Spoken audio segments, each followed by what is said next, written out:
네, 리플 주요 인사들이 방한해서 기자 간담회를 개최를 해서 상당한 관심을 받고 있습니다. 코리아 블록체인 위크에 발맞춰서 이 서울 강남에서 기자 간담회를 연 건데, 브래드 갈링하우스 CEO 입장에서는 6년 만에 우리나라에서 다시 기자회견을 그 정도 상황이라고 할 수 있습니다. 여러 가지 재미있는 멘트들도 많이 나왔고, 간담회 일정에 맞춰서 리플도 공식 채널을 통해서 굉장히 의미 있는 호재성 선물 보따리들을 풀어놨습니다. 역시나 소송 리스크 하나 빼면 나머지는 정말 아주 잘 굴러가고 있구나 라는 점도 느낄 수가 있었는데, 어떤 내용들이 나왔고 또 어떤 계획들, 어떤 의미를 가지고 있는지도 함께 정리를 해보도록 하겠습니다. 데이비 슈월츠 CTO도 왔고, 모니카롱 사장도 왔고, 브래드 갈링하우스 CEO를 필두로 리플랩스에서 나름 어벤져스 팀이라고 불리는 경영진들이 한자리에 모여서 회견을 진행을 했습니다. 여러 가지 내용들 중에 일단 브래드 갈링하우스 CEO의 멘트 중에서 헤드라인으로 잡힌 대부분의 내용은 SEC 위원장 게리 겐슬러에 대한 직격탄 수준의 비판이었습니다. 리플이 승소했고 이건 가상자산 업계 전반적으로 중요한 일이다. 겐슬러의 임기는 끝나게 될 것이다. 이렇게 직격탄을 날렸습니다.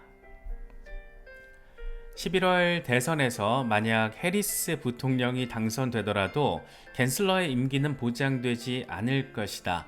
자리를 떠날 것이라는데 돈을 걸 수도 있다.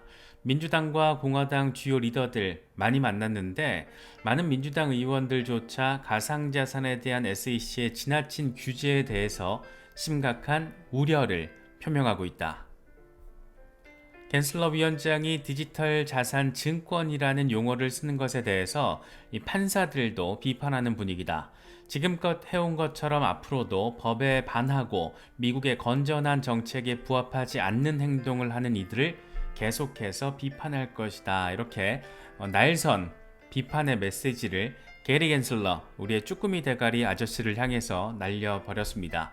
디지털 자산 증권이라는 용어를 사용하는 것이 문제가 있다라고 오늘 오전에, 그러니까 한국 시간으로 오늘 새벽에 스튜어트 알데로트 리플 CEO가 X 플랫폼을 통해서 지적을 했었는데, 이게 다 갈링하우스 아저씨가 멘트 잘 날리기 위한 떡밥을 깔아준 과정이었구나 라는 점도 느낄 수가 있고, 디지털 자산 증권이라는 용어와 관련해서는 이번에 SEC와 크라켄 사건 관련해서 이 재판부에서도 이런 식으로 증권이라고 주장을 하면 진전될 수 없을 것이다 라고 SEC를 향해서 비판적인 메시지를 남긴 것을 이렇게 판사들도 비판하는 분위기다 라고 멘트를 쳐줬습니다. 브래드 갈링하우스 CEO를 비롯한 리플 경영진들이 여러 가지 의미 있는 멘트들을 날렸지만, 굉장히 재미있는 의미 있는 호재성 선물 보따리를 리플이 공식적으로 풀어놨습니다. 먼저 첫 번째는 인공지능 메타버스 기술 회사 이 퓨처버스와 리플 커스터디가 이 파트너십을 맺었다라는 점이 발표가 됐습니다. 이 퓨처버스는 이미 XRP 레저 NFT 표준을 채택하고 있고, 루트 네트워크의 가스 토큰으로 XRP를 사용하고 있다. 네트워크 유동성 공급을 위해서 XRP 레저 덱스와도 통합이 되어 있다라는 점도 공개가 됐습니다. 리플 커스터디, 메타코어 스탠다드 커스터디를 1년 사이에 2개 커스터디 핵심 기업들을 사들이면서 리플이 커스터디의 방점을 찍고 있다.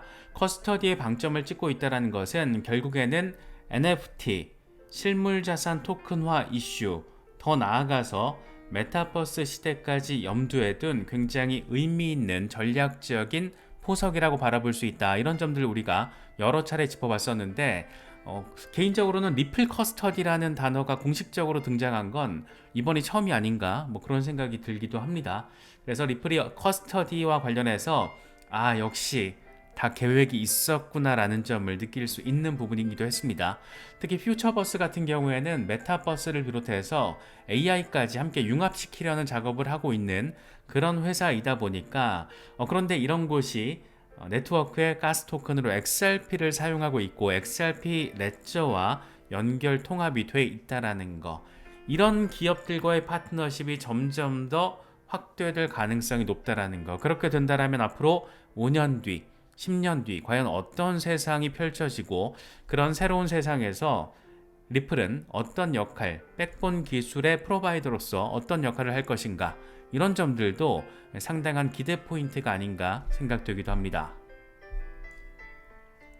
사실 리플은 지난해 텐티홀딩스가 주도했던 이 퓨처버스의 5,400만 달러 규모의 시리즈 A 펀딩 라운드에 참여하기도 했습니다. 그러니까 퓨처버스의 투자자이기도 한 거죠.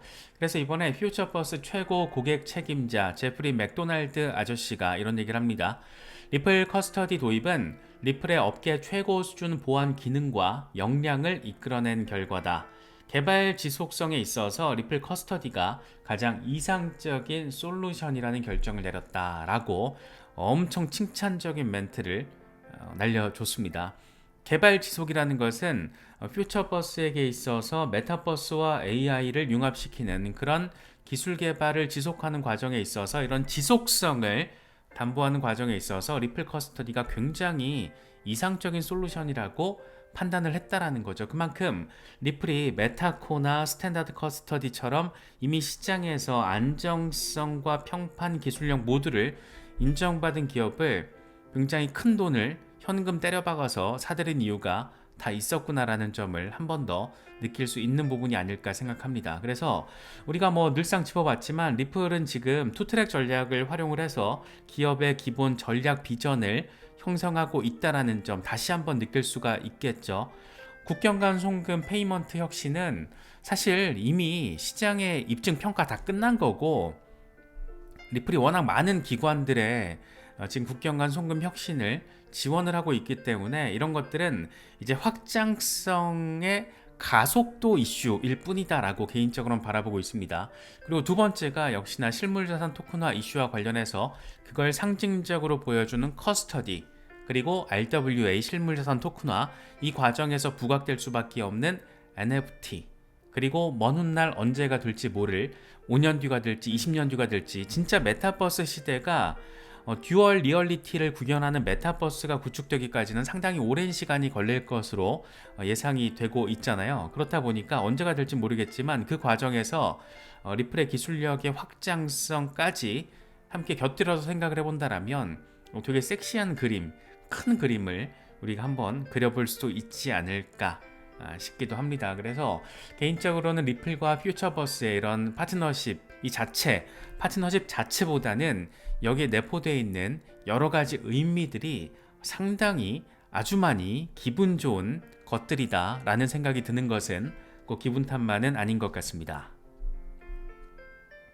사실 지금 실물자산 토큰화 이슈가 계속해서 리플과 관련해서 언급되고 있는데 최근에 가장 직접적이었던 게 오픈 에덴과 파트너십을 통해서 오픈 에덴이 XRP 레저 기반으로 미국 단기 국채 온보딩하기로 했다라는 소식. 여기에다가 또 리플이 1,000만 달러 투자하기로 했잖아요. 그래서 XRP 레저 기반의 첫 번째 토큰화 국채가 이제 발행을 앞두고 있는 상황에서 이렇게 메타버스 전문 기업과 파트너십을 맺고 NFT 또 이게 NFT와 관련지어서 생각했을 때 홍콩 통화청의 CBDC 프로젝트 파트너십을 맺으면서 리플랩스가 담당했던 게 부동산 NFT였잖아요. 그래서 여러 가지 관점에서 상당히 모치가 큰 부분에 리서치 역량이 집중돼 있다는 점도 함께 느낄 수 있지 않나 생각됩니다.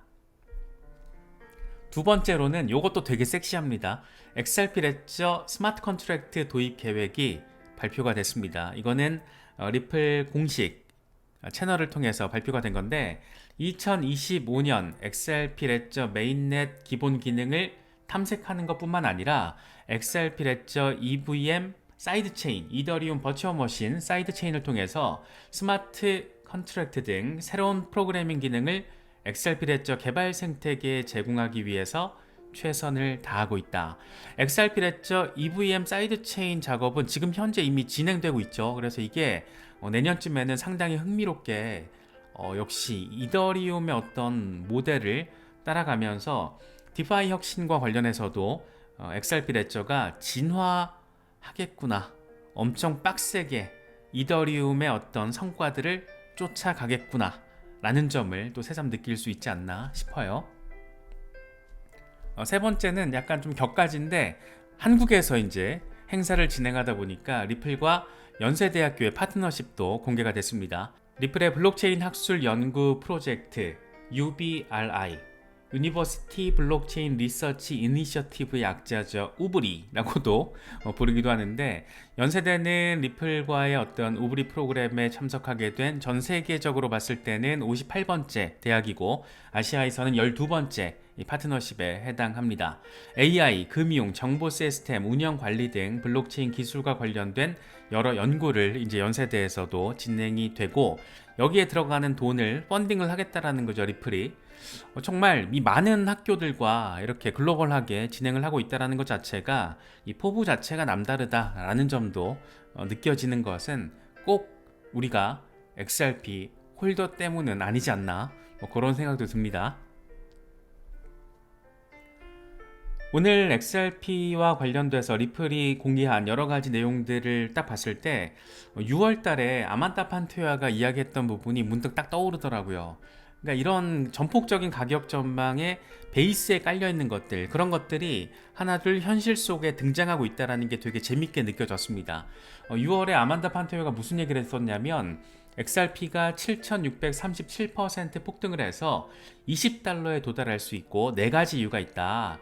첫 번째, 엘리엇 파동이 오파 구조 완성에 가까워지고 있고, 유사한 패턴이 완료됐었던 2017년에 7,784% 급등했다. 이번에도 유사하게 급등할 가능성이 있다. 요때 뽕 했던 것처럼 요때도 뽕 이제 할 거다. 할 수 있을 것으로 보인다 라는 얘기죠. 또 한 가지는 시장 회복력. XRP는 현재 하락장에서, 그러니까 6월 기준으로 다른 알트코인들을 넘어서는 성과를 거두고 있는데, 이건 엄청난 것이다. 6월에 XRP가 8.77% 하락했을 때 비트코인은 10%대, 이더리움은 12%대, 시바이누는 34%대 하락세를 확인했다. 굉장히 의미 있는 시장 회복력을 선보이고 있다. 법적 명확성, 소송에서 100% 승소할 경우에 투자자 신뢰가 높아지게 될 것이다. 규제 불확실성 제거로 인해서 가격이 터무니없는 수준으로 상승할 것이다. 이것과 관련해서는 지금 이번 주에 뭔가 안 되면은 다음 달 초까지 생각을 해볼 수 있는 그런 상황이죠. 항소 이슈 말씀드리는 겁니다. 그래서 이번 주에 전격적인 벌금 합의가 이루어지면서 항소 리스크가 사라지게 될지, 아니면 또 SEC가 완전히 미쳐가지고 쭈꾸미 대가리 터지는 소리를 하면서 SEC의 항소 결정이 내려질지, 부디 후자가 아닌 전자가 되기를 바라고 또 기대해 봅니다. 그리고 향상된 기술, XRP 레저 성능 개선으로 인해서 기능 향상 이루어지고 있고, 이건 글로벌 결제에 있어서 더 매력적인 부분이다.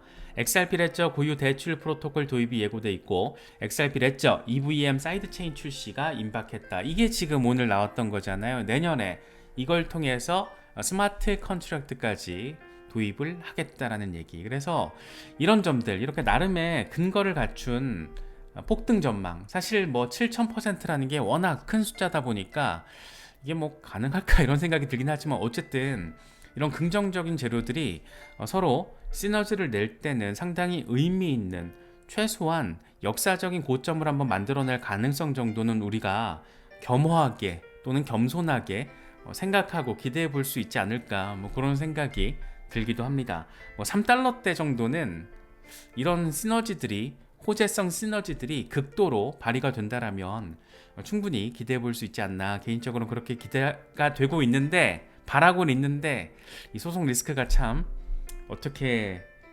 결론이 날지 참 궁금합니다. 요즘에 2017년에서 2018년 6만% 랠리 얘기가 정말 자주 나오잖아요. 여기저기서.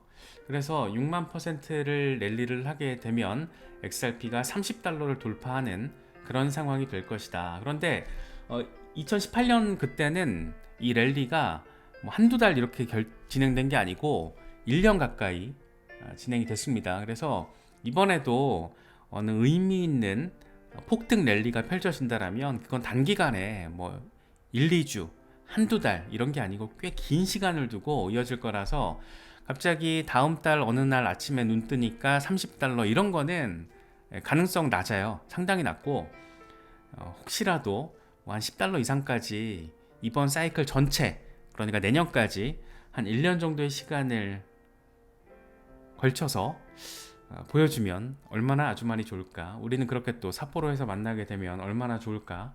그런 생각도 드는 것 같습니다. 여러 가지 소식들이 이렇게 전해지고 있다 보니까 기대감도 들고 약간의 걱정도 되고 그런 분위기잖아요.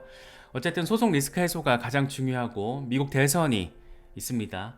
대선에서 만약에 트럼프가 당선되거나 해리스가 대선 레이스 과정에서 크립토 친화적인 정책 스탠스를 선명하게 보여준다라면 미국 대선은 암호화폐 시장의 그 자체로 직접적인 호재가 될 거고 XRP뿐만 아니라 시장 전체가 반등을 해주겠죠. 내년 같은 경우에는 소송 리스크만 해소가 된다라면 리플은 IPO 이슈를 이제 수면 위로 올리게 될 겁니다. 이와 더불어서 XRP 현물 ETF에 대한 가능성, 기대감 이런 것들. 그래서 XRP 자체적인 것뿐만 아니고 주변적인 상황들도 상당히 흥미로운 재료들이 가득 대기하고 있다라는 거. 이런 부분들도 XRP 홀더분들 참 힘든 시간, 우리가 오랜 시간 이렇게 함께 경험을 하고 있는데 이런 여러 가지 것들이 의미 있는 리워드가 돼서 의미 있는 보상으로 작용할 수 있기를 바라고 또 기대해 봅니다. 리플 홀더분들은 이런 여러 가지 소식들 잘 참고하실 수 있으면 좋겠습니다.